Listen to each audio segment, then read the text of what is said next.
bawah tempat duduk teman-teman tolong dibersihkan dan dibuang di kotak sampah. Silakan.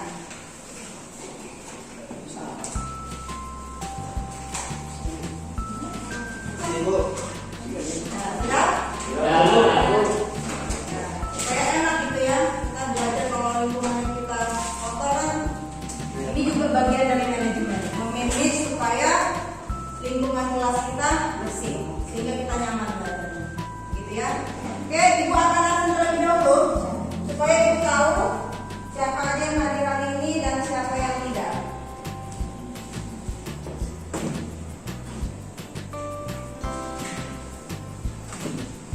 Absen ya. Silma Julfaika, ada? Sakit, Bu. Oh, sakit. Sudah berapa lama sakitnya? 2 kali masuk, Bu. Oh, berarti besok dijenguk ya. Jangan sampai enggak. Puji Stefani, ada? Vanila. Nggak masuk. Kenapa? Sakit? Oke, izin ya. Aryadi, Ada, Bu. Hanifah Jauza, Ananda Rizky, Ivan Ilham Riyadi. Oh, sakit. Kenapa? Berarti. Dibawakan dulu ya. Khair Nisa. Ada. Teti Nadia. Muhammad Hamdan Yasir. Ada. Ahmad Najihudin. Muhammad Miftahudin. Rambutnya udah baru banget. Iya, Bu. Potongnya. Ya, besok, Bu. Terus. Riani Nur Azizah. Ada. Fani Azara. Ninda Nur Fatazara. Izin. Renaldi Ramadan. Renaldi keren. Pastinya rapi, bersih ya. Bagi meja. Rapi juga. Rapi. Ya, keren. Anugerah Putra Kristiawan. Sofian. Ada juga. Asbi Abizar. Muhammad Zulfikri. Ada juga. Deden. Kalian siapa namanya? Oh, Irfan ya, Irfan. Sama Abdar ya. Oke, terima kasih teman-teman. Lumayan juga ya masuk hari ini ya. Mudah-mudahan di pertemuan berikutnya bisa lebih komplit. Nah, teman-teman, Ibu akan menunjukkan sebuah gambar ya.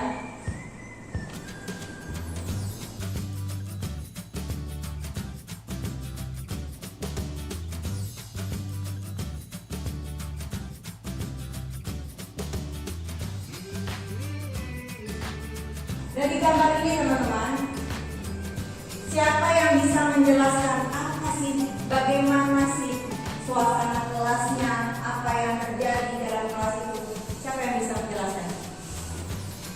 Silakan. Sudah bisa? Ya, silakan. Suasana kelasnya juga kondusif karena guru yang tidak menguasai kelas sehingga tidak bisa mengondisikan peserta didiknya dengan baik. Ada yang tidur, ada yang ngobrol, ada yang bercanda. Seperti itu. Ada yang main handphone, bahkan ada yang make up ya. Baik. Oke, terima kasih. Kira-kira kenapa tadi? Karena gurunya kurang menguasai kelas. Ya.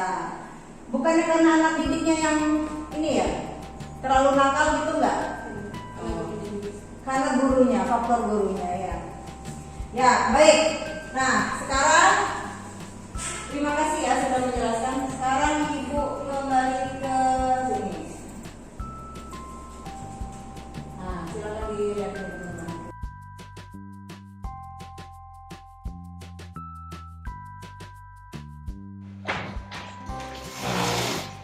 Someone have a light, please. Oh, thank you. All right, everybody, go ahead and be quiet.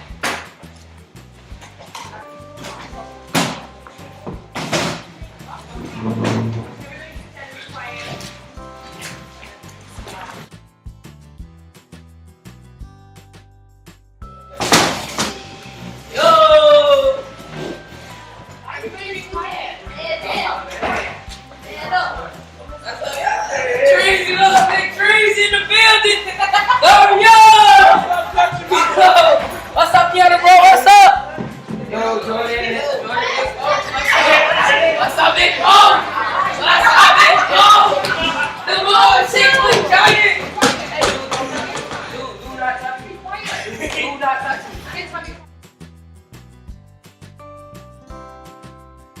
So please get your napkin and stuff out.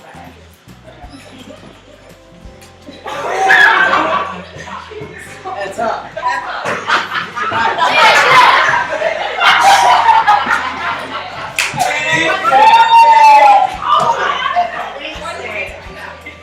She just told me, Miss Anderson. She just told me to do that, Miss Anderson.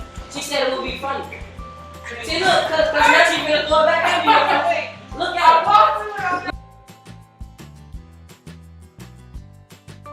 I'll wait. We can sit around and play all day. I'll just wait. I'm finna do my book. Cause I need to put read. Cause I need to do AR. Because you the champ. You the champ. Yeah.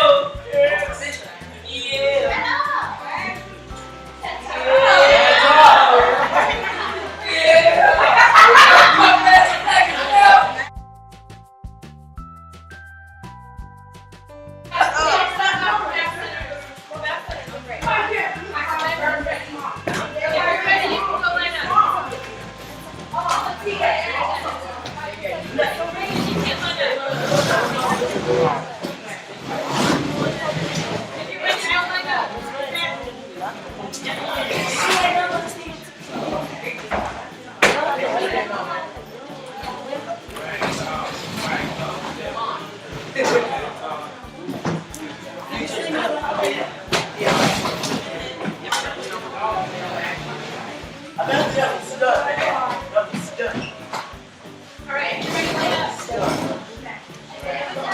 Be quiet. Line up. Baik, alhamdulillah. Nah, teman-teman, dari ini semua, dari video, dari gambar ya. Oh ya, sebelum mengambil kesimpulan, kira-kira apa sih isi dari video tadi? Ada yang bisa? Bagian. Jadi, kira-kira menggambarkan apa ya tadi video? Seorang guru yang tidak bisa menguasai kelas, kemudian anak muridnya terlalu dibiarkan oleh gurunya sehingga tidak ada manajemennya kurang nggak maksimal gitu untuk menguasai kelas, sehingga anak muridnya ngancam untuk semena-mena berbuat seperti apa yang diinginkan. Sangat berani ya kalau kita lihat dari itu, bahkan joget-joget depan gurunya gitu, dan perkataan gurunya tidak diindahkan gitu. Nah pada akhirnya gurunya tidak tahan lagi dengan suasana kelas seperti itu, akhirnya pergi meninggalkan anak didiknya, peserta didiknya dalam keadaan ya seperti itu. Nah teman-teman, dari video dan maupun gambar foto tadi, itulah yang akan kita bahas pada hari ini ya. Jadi ada kaitannya video maupun gambar yang bisa kita tadi yang teman-teman lihat itu ada kaitannya dengan materi yang akan disampaikan pada hari ini. Nah, yang akan disampaikan pada hari ini adalah tentang manajemen peserta didik, bagaimana manage. Nah, teman-teman, kira-kira ada yang tahu nggak? Di antara teman-teman ada yang tahu nggak? Kenapa sih perlu mempelajari manajemen peserta didik? Ya, kenapa? Supaya bisa menggunakan siswa, supaya diatur, supaya hubungan belajar lebih kondusif, supaya capaian pembelajaran tercapai, dan supaya proses belajar mengajar bisa dilakukan secara efektif. Jadi supaya teratur, supaya peserta didik bisa mengembangkan bakat, ya. Terus apa lagi tadi? Supaya Hubungan belajar lebih kondusif. Oke. Ya, baik. Jawabannya tadi itu mendekati. Ya. Nah, teman-teman,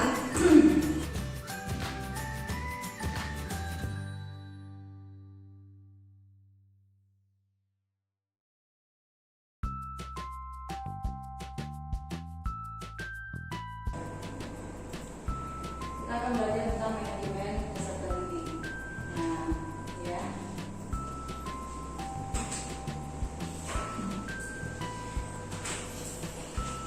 kalau tadi dibilang temannya si Irfan ya, bahwa pentingnya manajemen peserta didik itu supaya suasana kelas jadi lebih kondusif ya, kemudian juga peserta didiknya bisa lebih bebas ya, lebih bebas mengembangkan bakatnya, minatnya, hobinya. Nah, itulah pentingnya dari manajemen peserta didik. Pentingnya yang lain adalah karena ini ya, manajemen peserta didik menurut Sujipto Mukti itu adalah manajemen peserta didik merupakan proses pengurusan segala hal yang berkaitan dengan peserta didik di suatu sekolah, mulai dari perencanaan, penerimaan, pembinaan selama peserta didik itu berada di sekolah sampai pada peserta didik itu lulus pendidikan. Nah, melalui penciptaan suasana yang kondusif. Tadi ya ada ya jawabannya Irfan ya, penciptaan suasana yang kondusif terhadap berlangsungnya proses belajar mengajar yang efektif. Nah, jadi betul tuh jawabannya si Irfan ya, bahwa semua itu masuk dalam pengertian manajemen peserta didik. Oke, terima kasih Irfan. Nah, tapi kenapa perlu peserta didik itu di-manage? Kenapa coba? Ada yang tahu?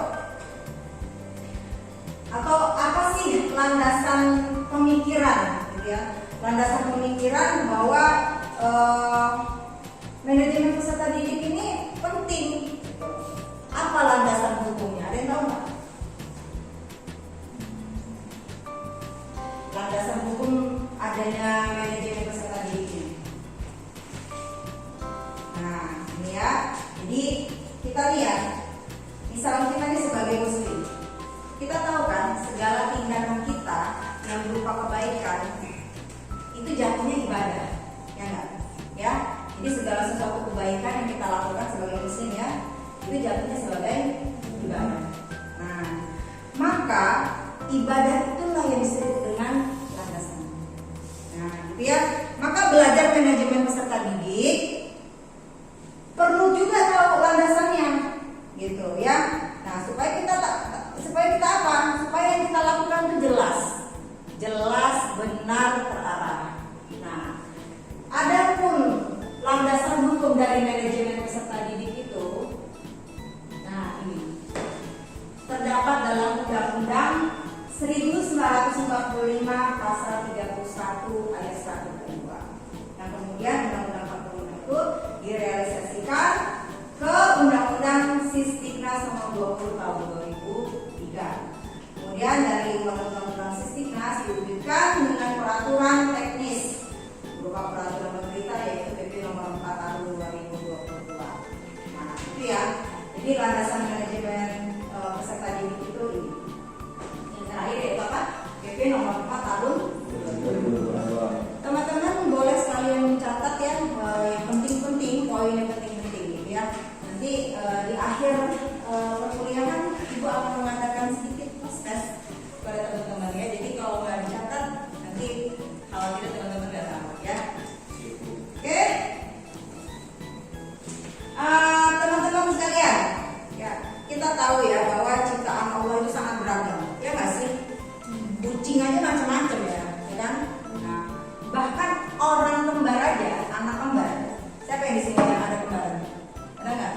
Atau keluarganya yang kembaran ada nggak? Oh, kalian berdua kembar? Satu keluarga masuk. Nah, ya, jadi anak kembar aja ya. Anak kembar itu pasti ada bedanya, ya nggak? Entah yang satunya tinggi, entah yang satunya agak rendah badannya ya, atau dari segi fisiknya yang satu encer-encer banget, yang satu diam, gitu ya. Nah, yang kembar saja seperti itu tuh bisa beda. Nah, ya, jadi ciptaan Allah dari dulu ya sampai nanti yang akan datang itu ada bedanya. Apa sih? Ada tahu? Yang membedakan jelas. Apa? Betul, 100 sidik jari. Ya, walaupun sama lembaran, sidik jari pasti beda. Nggak akan sama. Nah, Bagus, keren. Gue pikir kalian nggak ada yang tahu, ternyata ada yang tahu. Keren, mantap. Oke, ya. Nah, jadi ya, inilah bahwa keniscayaan perbedaan itu ada. Nah, inilah kenapa perlu diatur ya, mahasiswa, siswa atau peserta didik di kelas itu sangat perlu diatur, gitu ya. Kenapa? Karena perbedaan yang beragam itu sangat mungkin akan berdampak negatif jika tidak diatur, jika tidak di-manage, ya kan? Ya dong.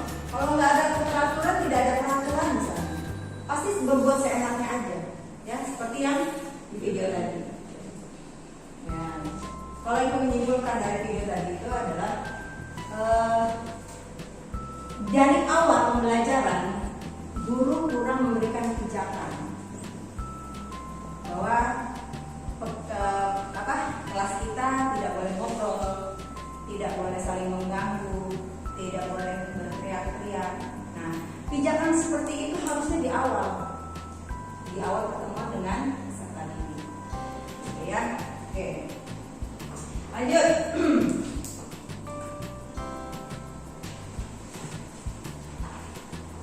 Nah, sama seperti Indonesia ya.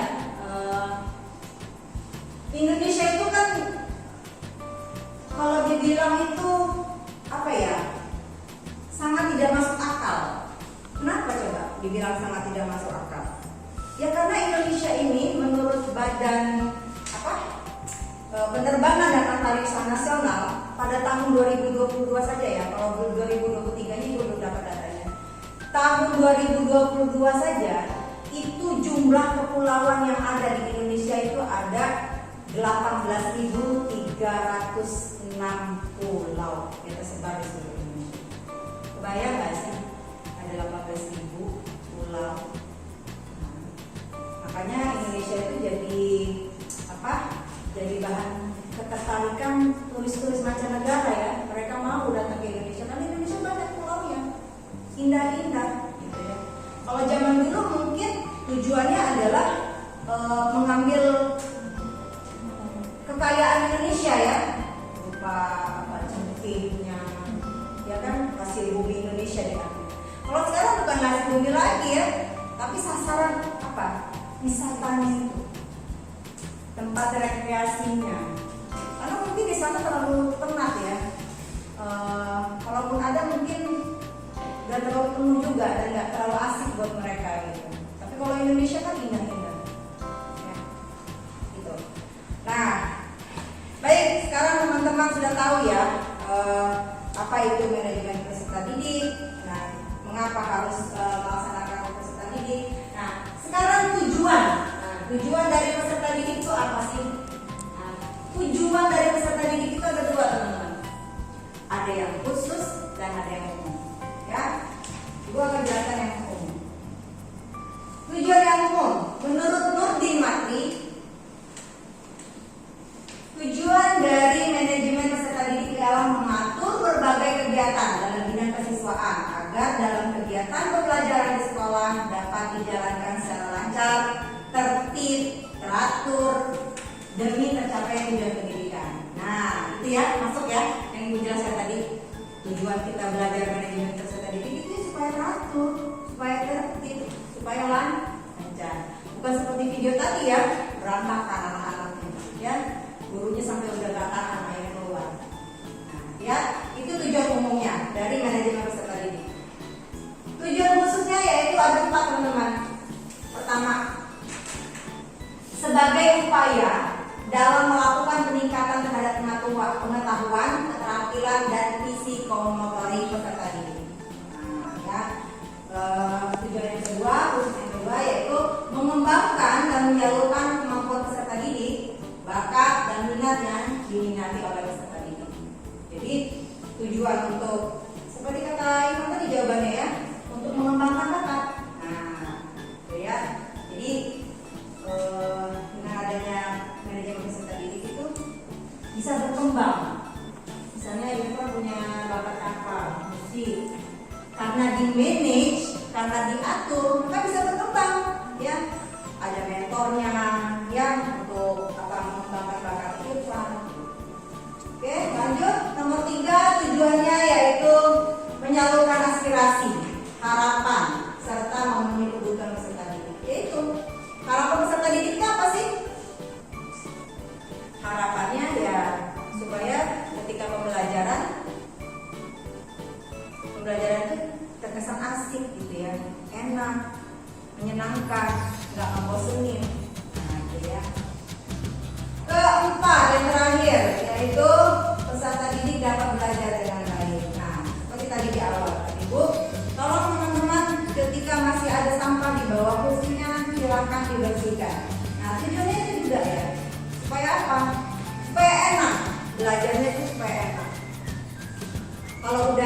bersih, kita enak kan bernafas kan.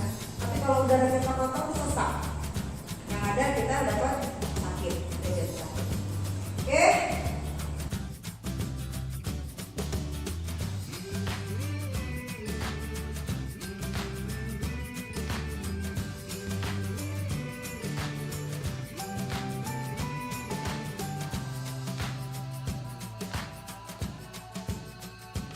Nah, sekarang apa sih fungsi manajemen?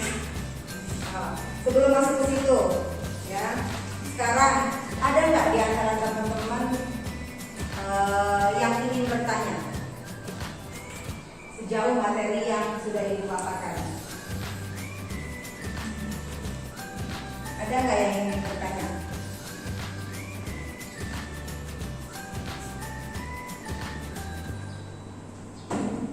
Bu, saya tanya, Ya, silakan. apakah semua sekolah dapat melakukan manajemen peserta didik itu sama? Oh ya, oke. Apakah setiap sekolah itu bisa melaksanakan manajemen peserta didiknya yang sama gitu ya? Karena kan setiap sekolah itu beda-beda ya. Kita tahu teman-teman ada 3 macam sekolah ya. Yang pertama negeri, yang kedua swasta. Swastanya juga swasta umum dan swasta yang keagamaan, ya kan? Nah, oke, sebelum ibu jawab, terima kasih Riyadi pertanyaannya. Ada nggak di antara teman-teman yang bisa menjawab pertanyaan Riyadi? Sekolahannya beda, tapi apakah dengan sistem manajemen yang sama bisa diterapkan di sekolah yang berbeda itu? Sama. Misalnya gini, yang swasta keagamaan aja, keagamaan Kristen dengan sekolah swasta keagamaan Islam, bisa nggak manajemen itu diterapkan dengan situasi sekolah yang berbeda itu? Ayo, bisa. Kenapa?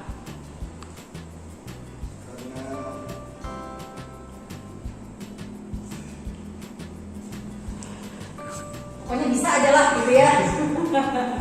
Ada lagi yang pendapatnya berbeda? Oh, nggak bisa tuh, oh, beda sekolah.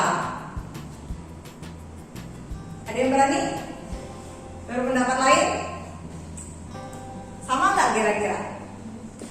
Menurut aku sih ya Bu, setiap lembaga memiliki manajemen untuk peserta didiknya masing-masing. Jadi misalkan menurut mereka, oh yang ini nih plan yang ini jauh lebih mudah untuk kita share ke anak-anak gitu biar lebih kondusif atau efektif. Gitu sih. Jadi nggak harus sama semuanya. Oh, nggak harus sama. Jadi setiap sekolah itu pasti berbeda manajemen cara memanage peserta didiknya, begitu ya? Punya caranya masing-masing tadi ya. Oke, terima kasih. Ada yang setuju, sama Bu, nggak masalah gitu ya. Ada yang wah nggak bisa Bu. Ya. Nah, baik teman-teman, jawaban dari Bu adalah bahwa dimanapun dan apapun bentuk sekolahnya, namanya manajemen peserta didik itu adalah sebuah sistem. Jadi dimanapun ditempatkan nggak masalah, ya. Cuman memang betul akan berbeda caranya, ya. Caranya itu akan berbeda, tergantung dari penelitian yang dilakukan oleh pihak sekolah. Ini pihak sekolahnya meneliti, wah ini kayaknya anak-anaknya cerdas-cerdas nih, ya. Jadi bagaimana memanage anak-anak cerdas itu? Nah, harusnya seperti ini. Wah ini anak-anaknya kurang semangatnya, lemes semua. Nah berarti sekolah juga tahu cara bagaimana memanage anak-anak yang seperti itu. Ya. Oke, lanjut. Fungsi dari manajemen peserta didik. Ya. Fungsinya juga sama ya seperti tadi, ada yang umum dan juga ada yang khusus. Kalau umum yaitu sebagai wahana bagi peserta didik untuk mengembangkan diri seoptimal mungkin. Nah, jadi dengan adanya manajemen peserta didik itu gampang gitu ya, dengan mudah bisa mengoptimalisasikan potensi diri dia, bakat dia. Gitu. Nah, yang berkenaan dengan segi-segi individualitasnya, segi sosialnya, segi aspirasinya dan juga kebutuhannya dan potensi-potensi peserta didik lainnya. Oke, lanjut sekarang yang khusus. Fungsinya ada 4 juga, yaitu fungsi yang berkenaan dengan pengembangan individualitas, kemudian yang kedua yaitu fungsi yang berkenaan dengan pengembangan sosial peserta didik, yang ketiga yaitu fungsi yang berkenaan dengan penyaluran aspirasi dan harapan peserta didik, dan yang keempat yaitu fungsi yang berkenaan dengan pemenuhan kebutuhan dan kesejahteraan peserta didik. Ya, baik teman-teman sekalian. Sekolah ini kan jika di bawah Kementerian Pendidikan itu ada Dapodik ya. Nah, kalau di bawah Kemenang itu ada namanya EMIS. Nah, gitu ya. Nah, jadi teman-teman, tahapan untuk memanage peserta didik itu yang pertama yaitu tentu kita ketika kita terima ya peserta didik itu di sekolah kita, kemudian kita harus punya database yang lengkap tentang masing-masing peserta didik. Iya dong, dari orang tuanya, ya kan, latar belakang keluarganya, seperti itu ya. Kita harus punya database yang lengkap tentang peserta didik itu. Nah, sehingga kita perlu memisahkan kelompok, misalnya kalau ya anak ini yang berkompetensi, nah kemudian anak ini yang kita kelompokkan sesuai dengan jenis kelamin, gitu kan, itu bisa seperti itu. Nah, supaya kita bisa bagaimana memasangkan mereka, jadi kita tidak harus mesti satu kelas tuh, wah satu kelas ini perempuan semua, nggak mesti begitu ya, bisa dicampur. Oke, lanjut.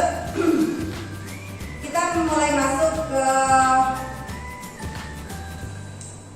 tahapan-tahapan akhir ya. Nah, coba sekarang ibu minta kalian dibagi 3 ya, dibagi 3 mengelompok.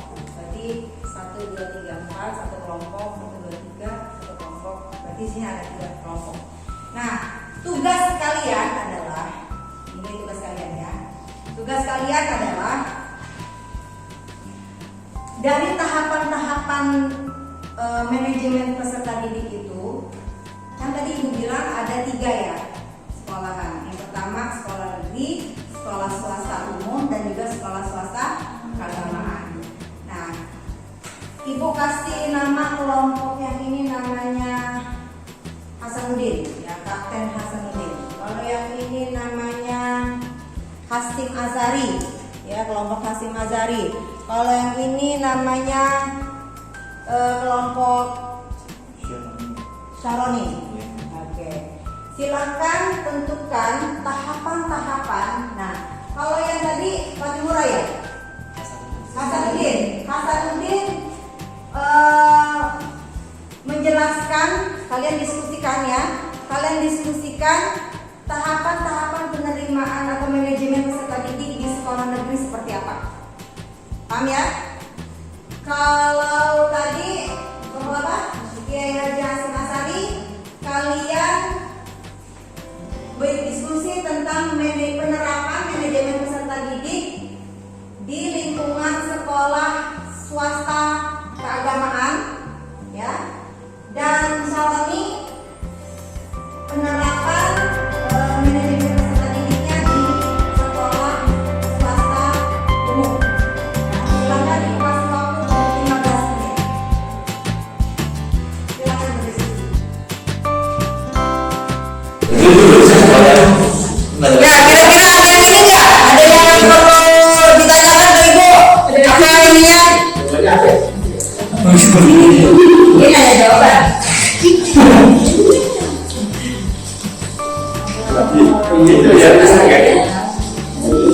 Udah dapat.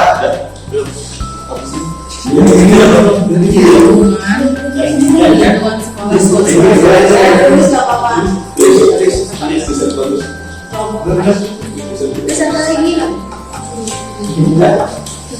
Sudah ketemu jawabannya? Sudah Bu. Mantap.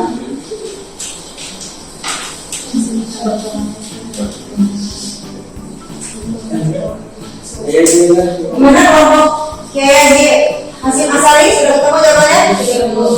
Sudah.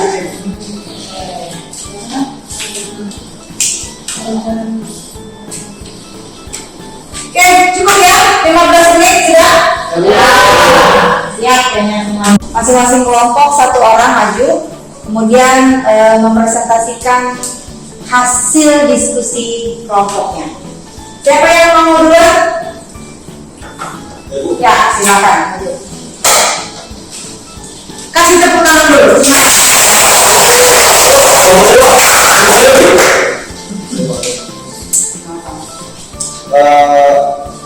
Jadi untuk kesimpulannya itu adalah untuk penerapan peserta manajemen peserta didik di sekolah umum ada beberapa. Yang pertama adalah penyusunan rencana PPDB, yang kedua pembentukan panitia PPDB, yang ketiga rapat kerja dan pembagian tugas, yang keempat proses pendaftaran, yang kelima proses seleksi, yang keenam proses penentuan calon terpilih, dan yang terakhir adalah proses tata ulang. Kalau ini bisa digulai. Oke, langsung. Ya.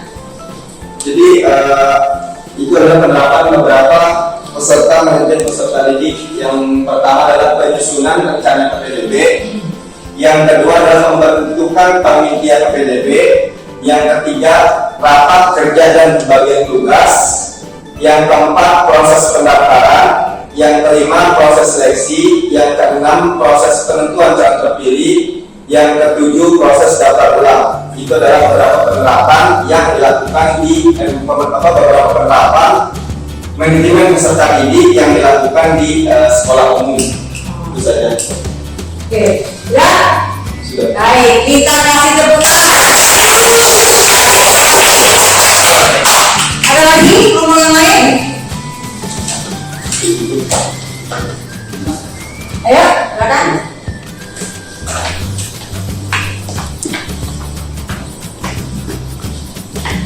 Oke, baik. Hasil diskusi kami tentang langkah-langkah bagaimana pengelolaan peserta didik di sekolah SD swasta keagamaan itu, yang pertama ada perencanaan dan penerimaan peserta didik baru. Nah, di dalam melakukan penyusunan agenda perencanaan dan penerimaan peserta didik baru atau PPDB ini, yang merupakan langkah awal dari proses penerimaan peserta didik. Langkah awal ini sangat penting ya teman-teman, sebagai penuntut kinerja sekolah pada masa yang akan datang. Oke, baik, selanjutnya kita langsung aja ke poinnya. Ada beberapa, di sini ada 7 poin ya, yang mencakup. Yang pertama itu ada penyusunan perencanaan PPDB, kemudian poin yang kedua ada pembentukan panitia PPDB, yang ketiga ada rapat kerja dan pembagian tugas, yang keempat ada proses pendaftaran, yang kelima ada proses seleksi, yang keenam proses penentuan calon terpilih, dan yang ketujuh ada proses daftar ulang. Nah, cukup sekian mungkin presentasi dari kami. Mungkin ada yang ingin bertanya? Tidak, saya rasa cukup ya. Cukup. Terima kasih ya.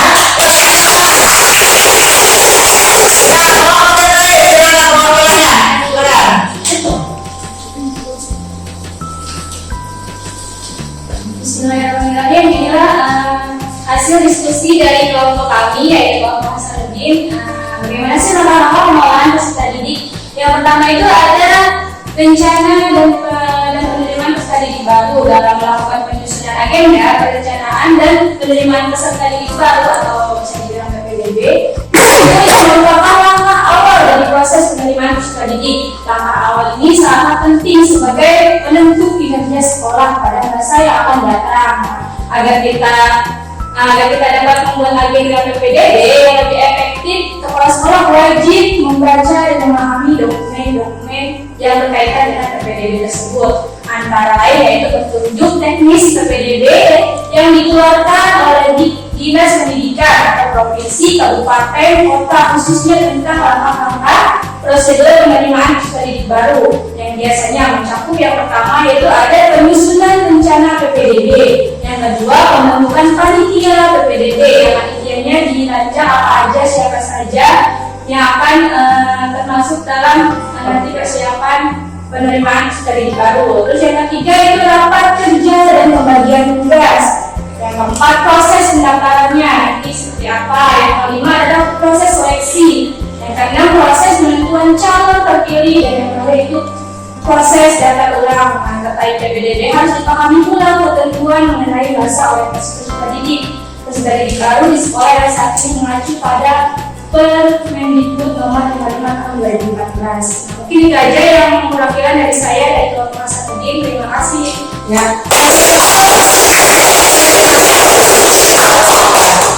Nah, itu hasil dari diskusi teman-teman semua ya. Baik, tadi Ibu sudah lihat ya cara kalian berdiskusi ya, satu sama lain itu tidak ada yang nganggur ya, tidak ada yang temennya lagi diskusi dia ngasih main handphone ya, tapi dia ngeliat handphone pun karena dia nyari data ya, nyari jawaban. Nah, baik teman-teman, kalian sudah sangat baik dalam berdiskusi dan juga mempresentasikan hasil dari diskusi kalian. Nah, di sini sekarang ada nggak yang bisa menyimpulkan ya, yang bisa menyimpulkan apa saja yang telah kita pelajari hari ini? Satu orang saja perwakilan yang bisa menyimpulkan apa aja sih yang sudah kita pelajari dari tadi gitu, dari awal sampai akhir, apa saja yang sudah kita pelajari? Satu yang bisa menyimpulkan? Zero. Oke, silakan. Oke, jadi kesimpulan dari manajemen strategi tadi ya ini Kita pelajari hari ini ya. ya yang kita pelajari hari ini, yaitu kita sudah belajar makna dari manajemen peserta didik, di mana manajemen peserta didik merupakan keseluruhan proses penyelenggaraan kerjasama dalam bidang kesiswaan dalam rangka pencapaian tujuan pembelajaran. Dan yang kedua,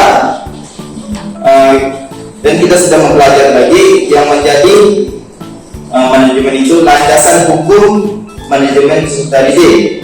Yang ketiga, tujuan manajemen peserta didik adalah menata proses kesiswaan dimulai dari perekrutan peserta didik, proses belajar mengajar hingga mereka lulus dari lembaga pendidikan tersebut, bahkan hingga menjadi alumni yang terbaik seperti itu.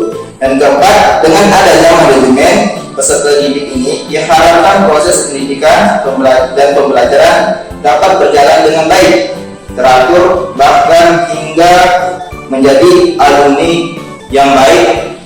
Dan sebagai contoh dari kelasnya kelak nanti. Ya, alhamdulillah. Sudah? Iya, terima kasih Ariadi.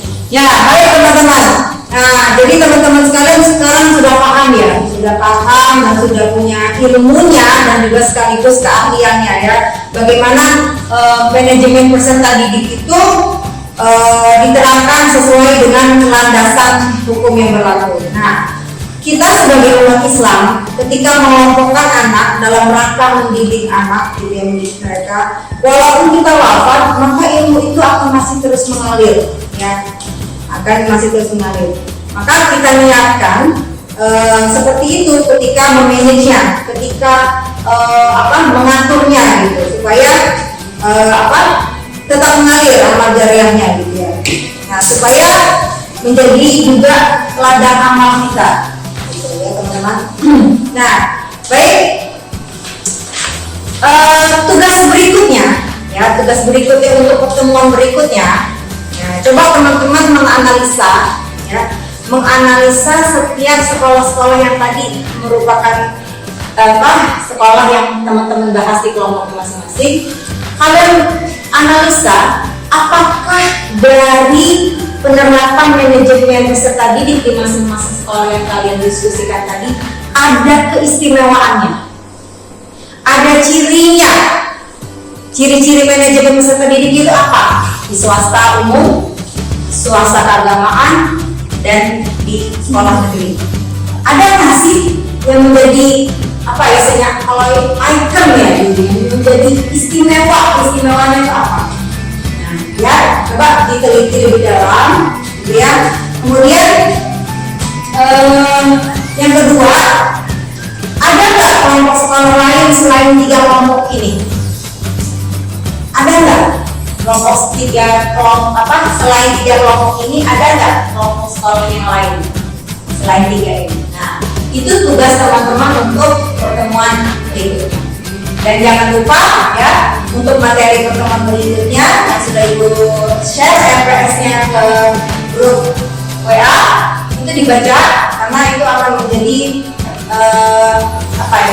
bahan Ibu untuk bertanya kepada kalian ya, apakah kalian sudah membaca atau tidak.